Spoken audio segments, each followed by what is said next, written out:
really scary because to me it seemed like he was having some kind of seizure.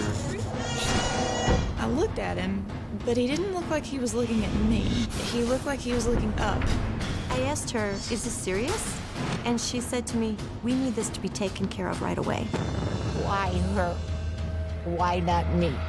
We didn't want to find out the diagnosis at the autopsy. One by one, they came into the room and said, I'm sorry, I have no idea what is happening to your child. Next, two medical mysteries that defy the experts.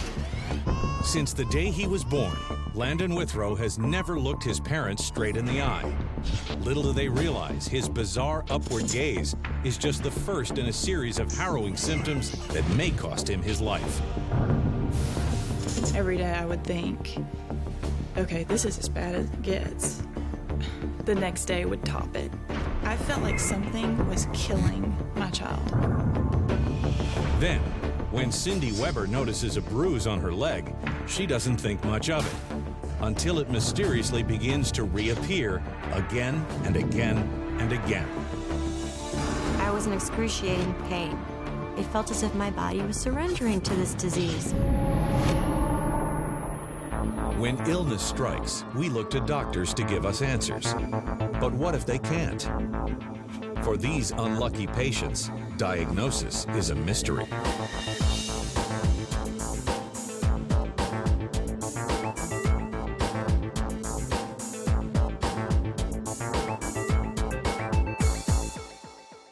In the fall of 2000, Jonathan Withrow walked into the first class of the year at Middle Tennessee State University and saw the prettiest girl he'd ever laid eyes on. It was love at first sight. We worked on several projects together, and we just got to know each other that way. Her name was Deanna Wilson. It only took him about 2 weeks to profess his love. Took me a little longer, but when he knows what he wants, he sticks with it. And 2.5 years after we met, we got married. Although eager to start a family, the couple's priority is getting through school. We always knew that we wanted to have children.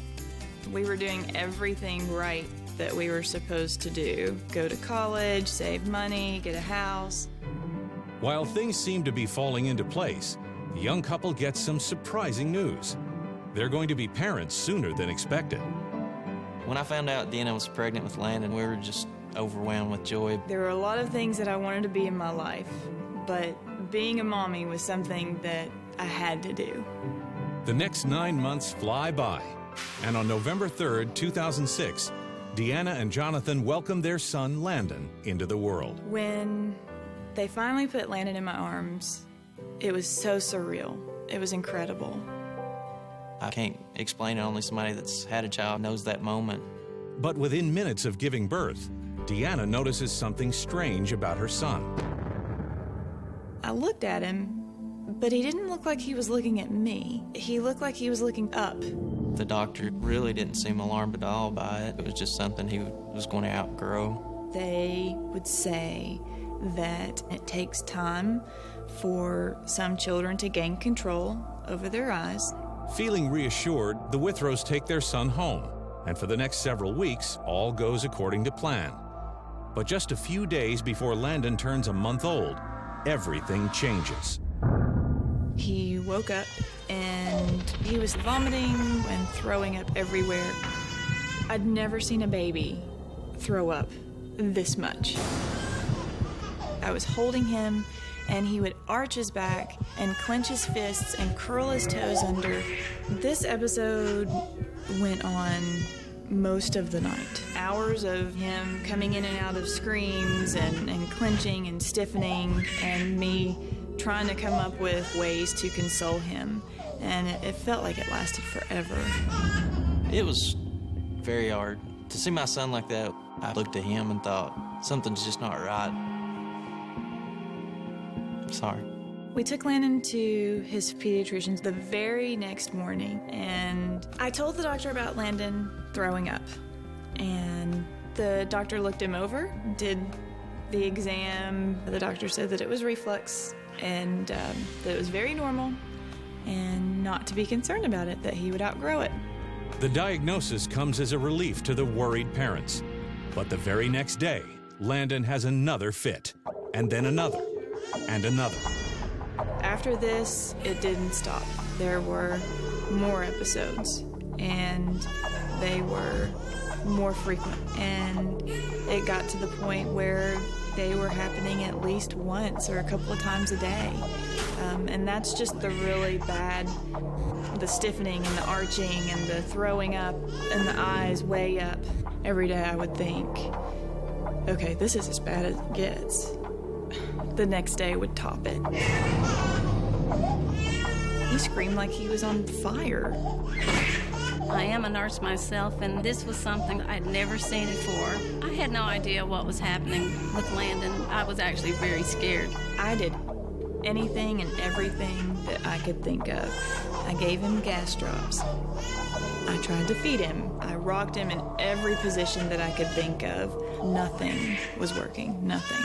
Not being able to comfort him was pretty hard. You really want to be there for your son. I got to a point where when he was going through this, I'd just tell him that I was just gonna go through it with him. Because if I couldn't stop it, I would just tell him, I'm here with you and we'll just get through it together. After 3 weeks of watching Landon suffer, the Withrows are at their wits' end and decide to get a second opinion.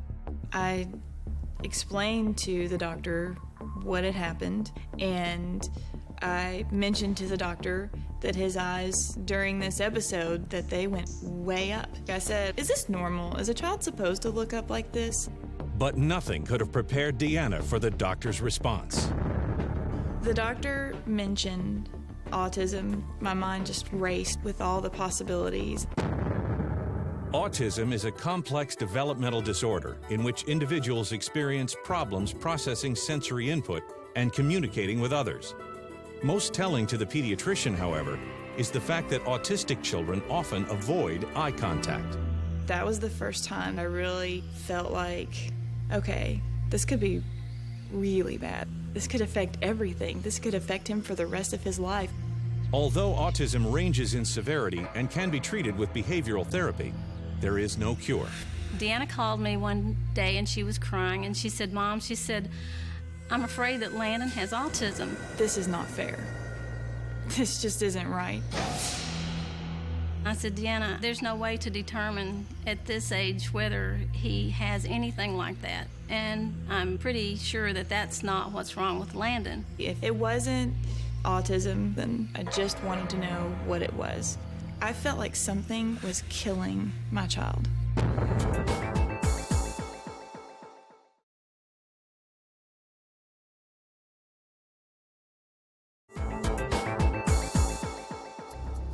Deanna and Jonathan Withrow are convinced something is very wrong with their 6-week-old son, Landon. His eyes are fixed upwards, and he has daily episodes of screaming and vomiting. And while his doctor suspects he's autistic, the Withrows are dubious. I said, I don't think that's autism. Children develop at different rates. I said, just give him a couple more weeks. Maybe he's just a little slow. But as the weeks drag on, Landon's fits only seem to be intensifying. His episodes continued to get worse, and he would be in it a little bit longer than he was when he was younger. It was very scary for Deanna and I. I'd go from wondering, oh my gosh, is he okay? Is he gonna die? Should I take him to the emergency room? And we did this all day, every day. And just when the Withrows feel like they can't go on another minute, a new development stops them dead in their tracks. Just totally out of the blue, he looked me straight in the eye and smiled. He looked like a normal child. I almost couldn't even believe that it was happening, but it only lasted for about 30, maybe 60 seconds. I was really astounded. I thought, well, maybe, he's getting better and going to outgrow this. I knew that he had the potential to be a normal child. Hope came back into the picture. Over the next several days, Deanna and Jonathan watch Landon closely, praying he'll lower his eyes again. It didn't happen again for a good few days, and then he did it again. And it was just as incredible as the first time, and reassuring that, yes, he can do this. And then After that, again, a few days, a short window. Those little windows were like little miracles. But despite Landon's improved eye contact, his screaming fits continue to escalate. It was really scary because to me it seemed like he was having some kind of seizure. We had been trying to find a pediatrician that would listen to us and would do something. I needed a doctor to see what we had been seeing. Determined to get to the bottom of Landon's bizarre episodes once and for all, Deanna takes her son into the emergency room. We went in, and when the pediatrician saw him, she was immediately alarmed.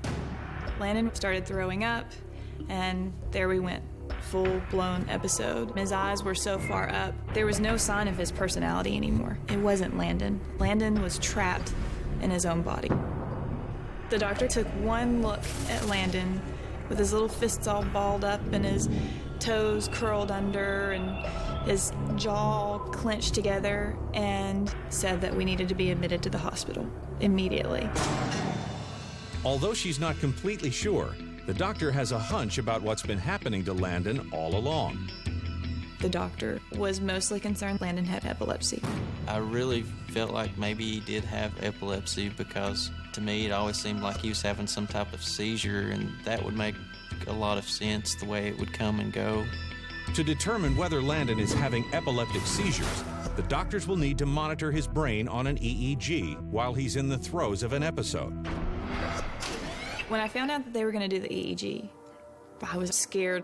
That was a very hard experience for both of us, just because I think it's such a traumatizing experience for such a young baby. They don't know what exactly is going on. At this point, I just wanted to know what it was. If they proved that it was epilepsy, then we'd deal with it. Sure enough, the next day, Landon has a violent episode of screaming and vomiting. But the EEG results leave doctors with more questions than answers. The EEG didn't really conclude anything, so we were kind of back at square one, and not knowing what's going on again is more frustrating than knowing. Okay, it's not epilepsy. What is it? And that was when the parade of doctors began. One by one, they came into the room and said, "I'm sorry, I have no idea what is happening to your child. I've never seen this before." It was very frustrating for Deanna and Jonathan because they really needed for someone to say, this is what's wrong with Landon. I was irate. I was so mad that they couldn't do anything. They couldn't do anything. My worst fear was he'd eventually die.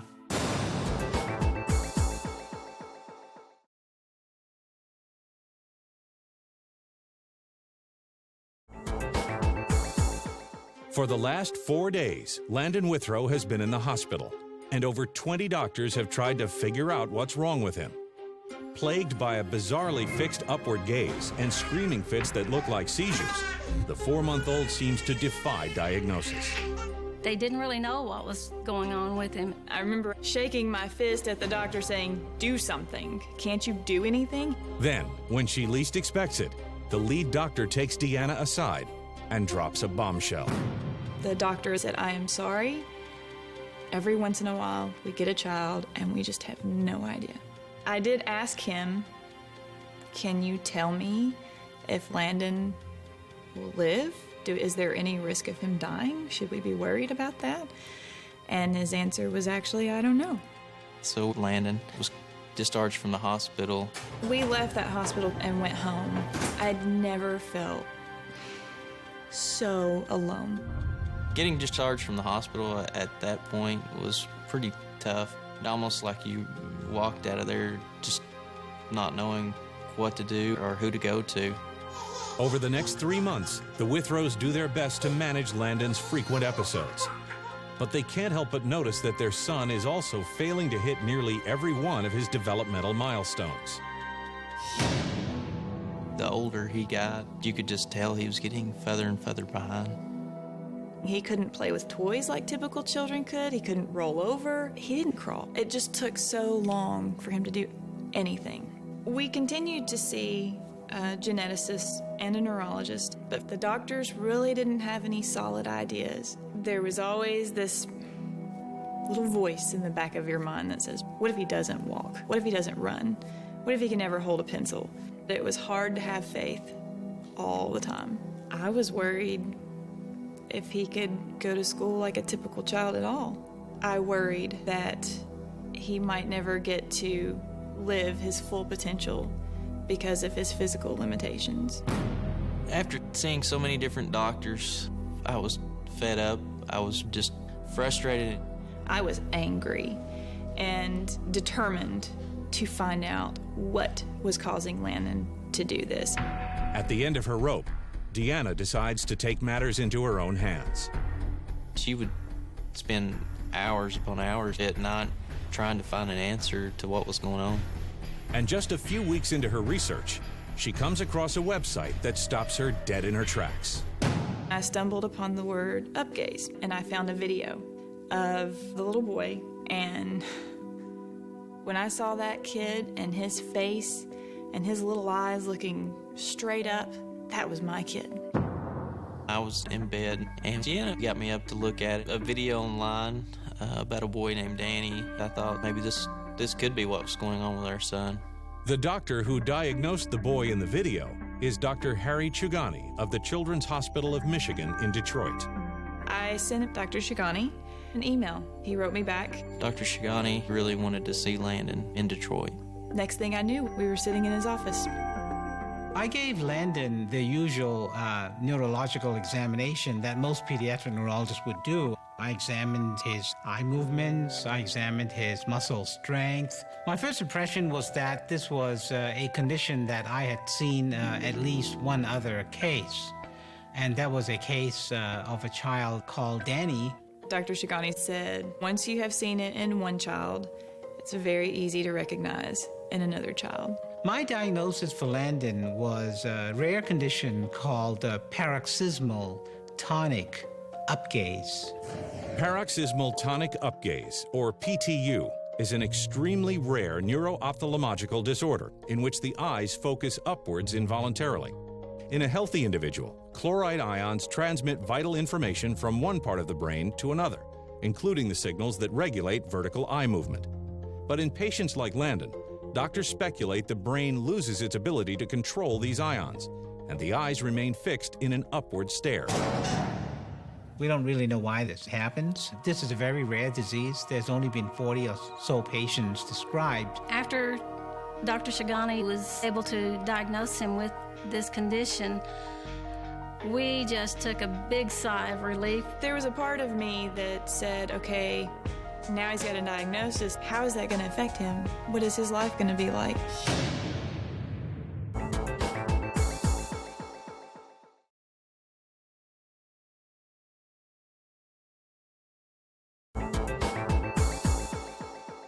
Deanna and Jonathan Withrow have just learned that their 18-month-old son is suffering from paroxysmal tonic upgaze, a rare disorder that causes his eyes to stare up at the ceiling most of the time.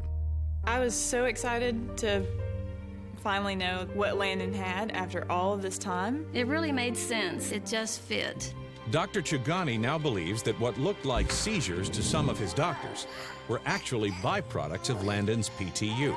Landon would tense up. His body would be rigid, and he would have fisting of his hands and curling of his toes. They could be due to frustration as he's trying to break that upward gaze. I don't think this is a specific symptom of PTU. But given that scientists understand so little about the disorder, Dr. Chugani can only speculate about Landon's other symptoms. Landon would have episodes of vomiting. I suspect that this might be related to the fact that his eyes were forced upwards, he was struggling with it, and this whole thing might have made him kind of dizzy, and that could explain perhaps the vomiting. And while he can't say for sure, Dr. Chugani believes Landon's developmental delays may also be linked to the disorder. In PTU, there's usually a loss of control of the motor movement and speech centers. We don't really know the underlying mechanism. While the Withrows are completely overwhelmed by the fact that so little is understood about the condition, they can't help but wonder why it took so long for doctors to arrive at a correct diagnosis. I don't believe that PTU was really overlooked. I think physicians noted the unusual eye movement. I just don't think they were familiar with the rare condition. Unfortunately, there is currently no cure or treatment for PTU. There's not really a medication Landon can take that's going to cure the disease. But Dr. Chigani is hopeful that Landon's eyes will eventually correct themselves. The symptoms with PTU do tend to improve with age. At least the eye movement abnormalities tend to improve. Most of the cases that have been described show that there is improvement of their symptoms by the time they're 4 or 5 years of age. Today, Landon's almost 3, and his eyes are already improving. He's able to control his gaze for even longer periods of time, and consequently has made a number of developmental strides. Every day, Landon does something new, and we can see him coming out of it, and we can see it going away. And it's awesome. It's phenomenal. We are all really thrilled with where he is right now.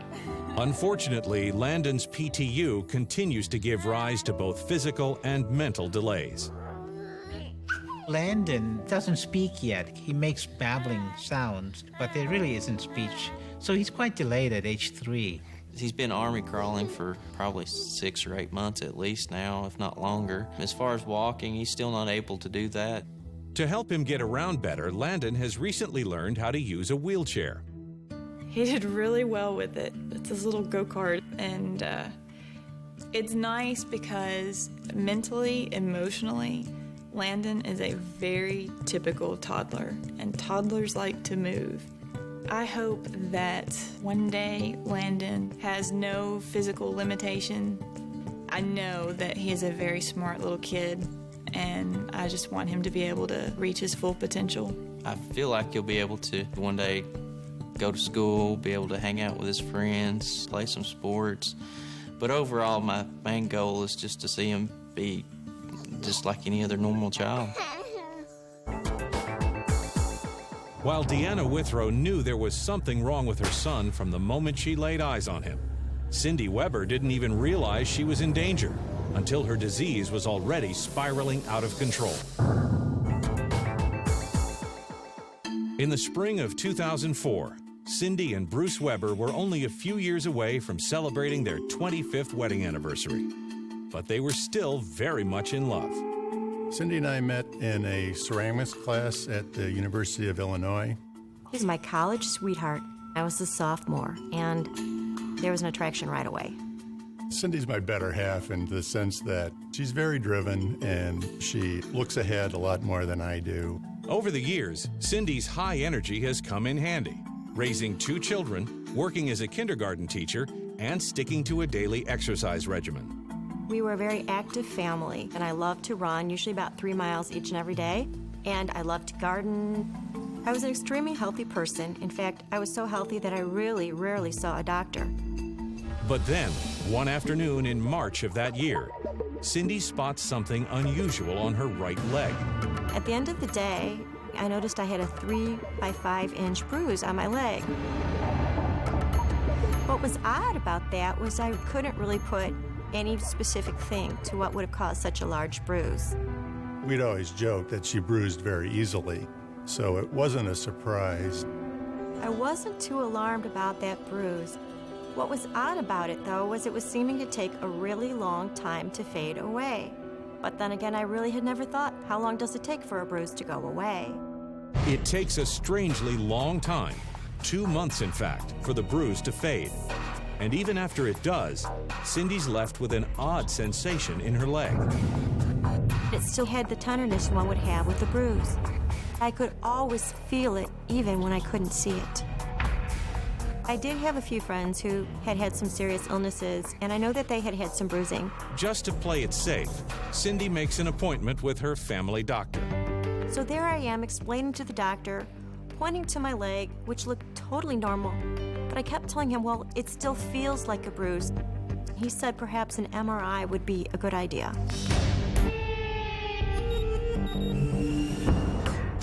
Sure enough, the MRI reveals inflammation deep in Cindy's leg tissue. A sign, the doctor says, that the original injury hasn't completely healed. When he told me it was a deep tissue bruise, I felt a sense of relief. So it seemed almost to be the end of the story. The doctor advises Cindy to stop running and rest until the inflammation goes away. They suggested that I just be patient, that I should stop and give it time to heal. I hated to stop running. It was my stress outlet, and it was something that I just enjoyed immensely. Reluctantly, Cindy follows the doctor's orders. But 2 weeks later, not only is her leg still sore, but the bruise has returned. It was very, very red and very blue. It was every bit as bold as the first time I had noticed it way back in March. This was very puzzling to me. So I made a call to the doctor. And the doctor told me to be patient. Maybe it just hadn't been enough time. But as the weeks go by, a bizarre pattern sets in. The bruise mysteriously vanishes and reappears with no apparent warning. It would come and go. I might not have it in the morning. I might have it at night. I might have it one day, and then not again for 3 or 4 more days, sometimes even a week. Sometimes it would just be very faint, barely visible, and sometimes it would be bolder. Amazingly, a whole year later, there's still no let-up from the bizarre recurring bruise. But just as Cindy's resigned herself to living with it, she's blindsided by a frightening new symptom. It was the end of May, and we were winding down the school year. The morning was fine. I didn't feel any different. And even at lunchtime, I didn't feel any different. An hour before the end of the school day, I felt a huge wave of pain come over me. I felt all fevery. Lifting my pencil felt as if I was lifting a 50-pound weight. And every mark that I made on the paper, I felt a wave of pain go through my arm. When I stood up, I realized it wasn't only my arms, but my legs were in extreme pain as well. Somehow, Cindy manages to get through the rest of the day and drag herself home. I was out of town on a business trip, and I got a call from Cindy, and she was crying that she was in so much pain. I knew I just needed to get to bed as quickly as I could. I went upstairs, and it took me quite a while to get up the stairs because I was in such pain. I tried to put my pajamas on, and I realized I could barely lift my legs. It felt as if somebody was hitting me with jackhammers in my knees. I was just miserable.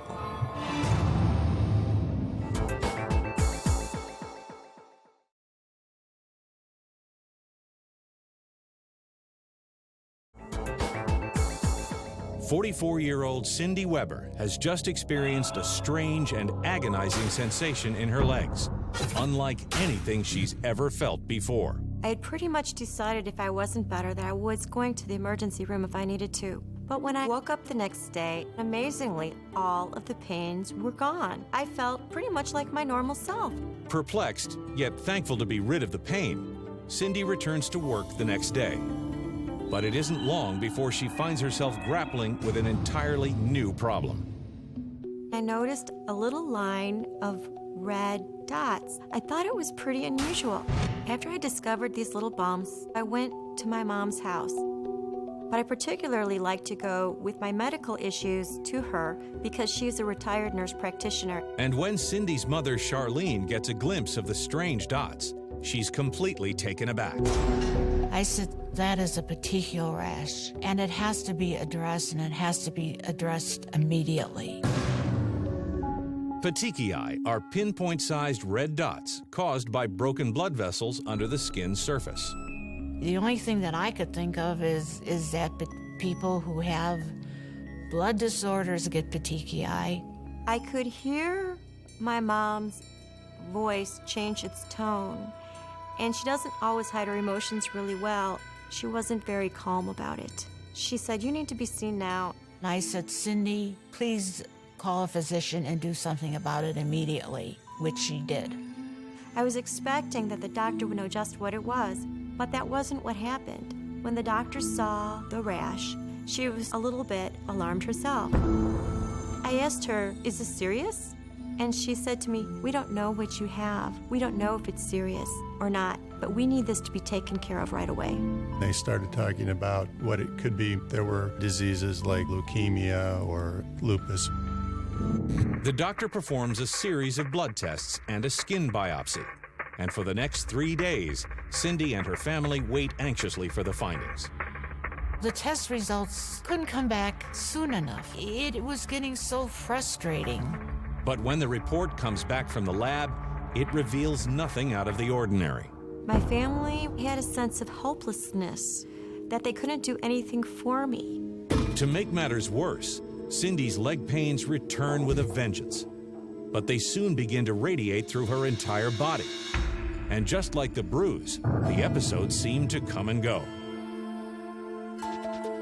She'd get up in the morning and she'd feel great, and then, say, midday, she would start to feel achy again, and then at night it would get worse. The pains became more severe, to the point where she was having a difficult time walking upstairs or moving around in her kitchen. I was getting sicker and sicker by the day. I was hoping so much that it was just going to be some kind of a simple thing. Determined to find out what's been making her so sick, Cindy visits one specialist after another. I went to the regular doctor and an ENT, a rheumatologist, a dermatologist, and a neurologist. I kept thinking, well, maybe this will be the one that has the cure. Maybe this will be the one that knows what I have. But none of the doctors can explain her seemingly unrelated symptoms or keep them from getting worse. The pain got bad enough that she couldn't comfortably walk. She had to hang on to things in order to move around. Feet were really hypersensitive to anything. She felt like her feet were actually on fire sometimes. By the middle of the summer, nearly 16 months since the bruise first appeared, Cindy is completely debilitated. I could barely stand. I had such intense pain. I couldn't sleep. Even having the sheet on my feet was painful. It was shocking to see how fast she could go from really healthy to really in just an agony. I was so sick that I wasn't able to care for my family anymore. I couldn't stand, cook dinner, or do any of the things that moms normally do. It was a devastating time for the whole family at this point. I think it was maybe our darkest time. We didn't want to find out the diagnosis at the autopsy. I saw her deteriorating to become almost immobile. I thought, why? Why her? Why not me?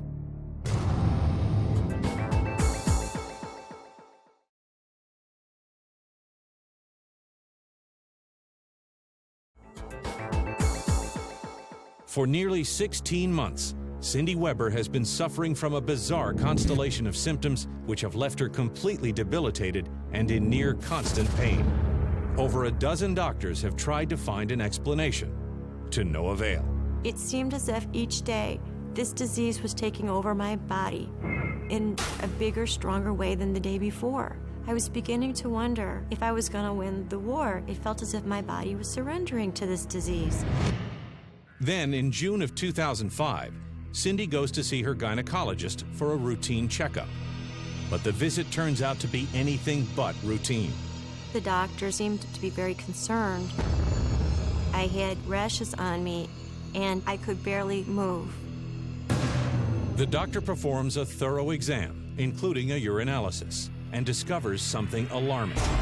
Cindy has blood and a high level of protein in her urine, a common sign of kidney failure. She decided that I should see a nephrologist as quickly as I could be seen. If my kidneys were involved, that may lead to a clue. Just 12 hours later, Cindy is sitting in the office of kidney specialist Dr. Martin Kitaka.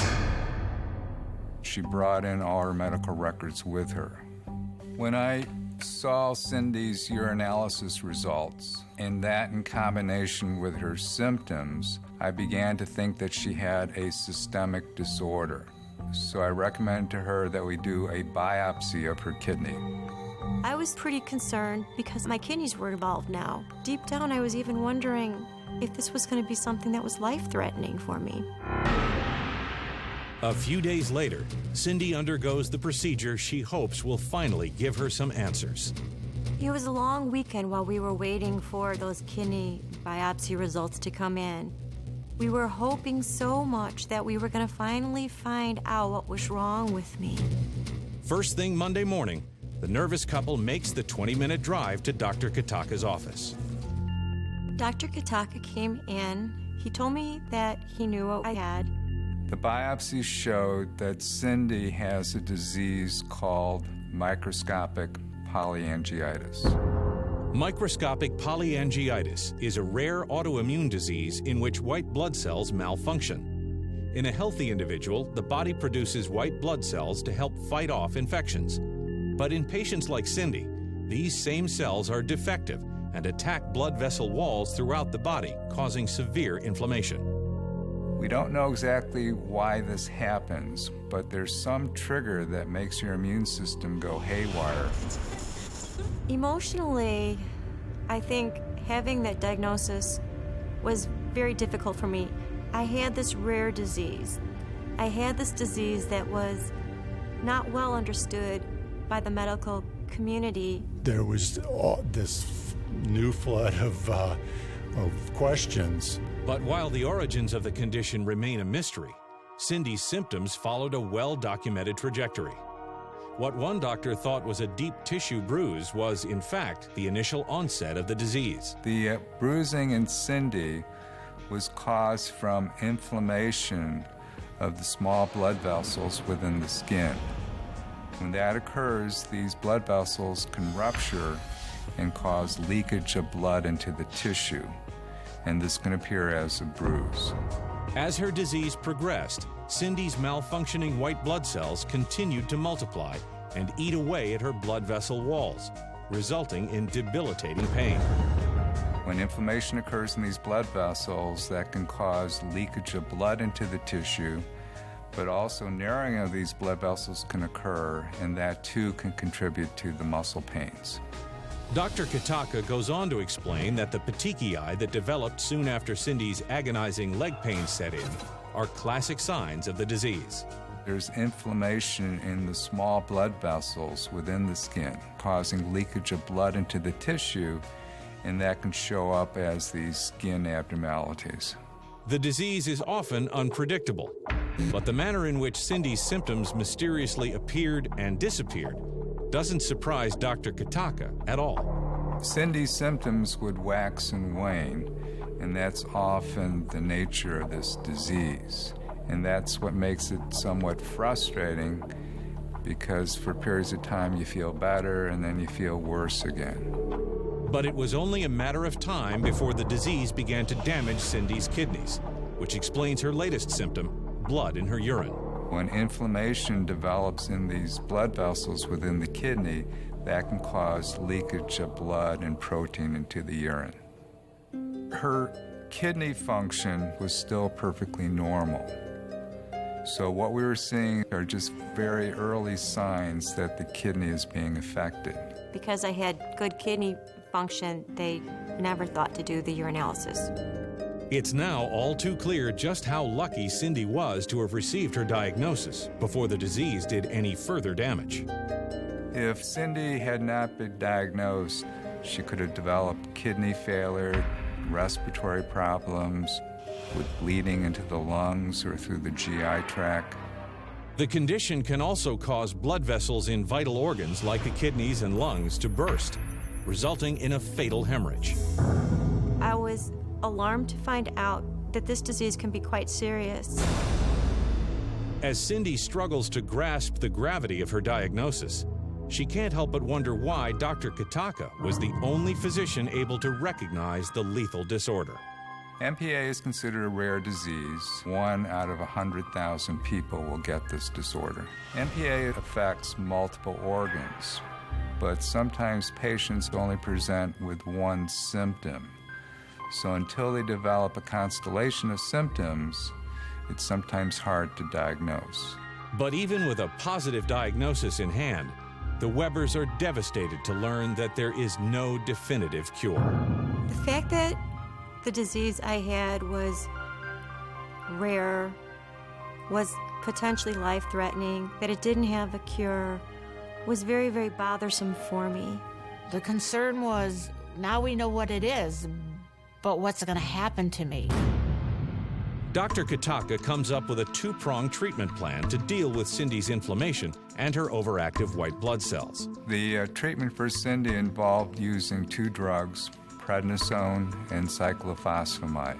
Prednisone is a very potent anti-inflammatory agent, and both prednisone and cyclophosphamide suppress her immune system.